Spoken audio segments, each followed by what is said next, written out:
variole du singe ne pourra pas devenir une pandémie. La plupart des patients guérissent spontanément. La majorité des personnes infectées par la Mpox se rétablissent en quelques semaines, sans traitement spécifique. 1. Un virus autolimité. Dans la majorité des cas, la Mpox entraîne une forme bénigne. L'infection dure en moyenne 2 à 4 semaines et évolue spontanément vers la guérison. 2. Une réponse immunitaire efficace. Le système immunitaire inné, interférons, macrophages, cellules NK, agit rapidement pour contenir la réplication virale.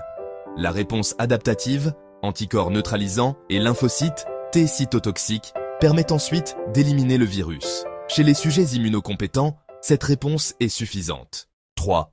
Absence de facteurs de gravité dans la majorité des cas. Les formes graves, atteintes respiratoires, septicémie, encéphalite, surviennent principalement chez les jeunes enfants, les femmes enceintes, les personnes immunodéprimées, VIH non contrôlé, traitement immunosuppresseur, cancer. Or, la majorité des patients infectés ne présentent pas ces facteurs de risque, ce qui explique la guérison spontanée. 4. Un traitement surtout symptomatique.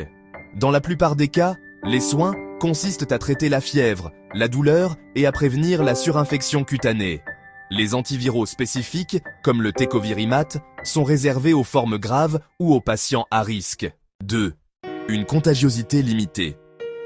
La transmission de la Mpox nécessite un contact étroit ou prolongé, notamment contact direct avec des lésions cutanées ou muqueuses, gouttelettes respiratoires rapprochées, contact avec des objets contaminés, transmission sexuelle avérée.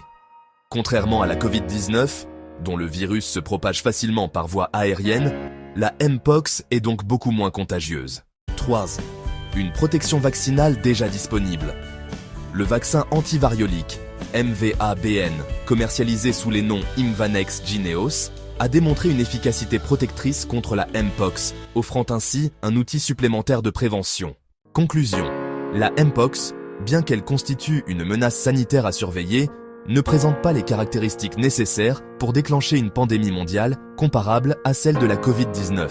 Sa faible contagiosité, l'autolimitation de la plupart des cas et la disponibilité d'un vaccin efficace limitent fortement son potentiel épidémique.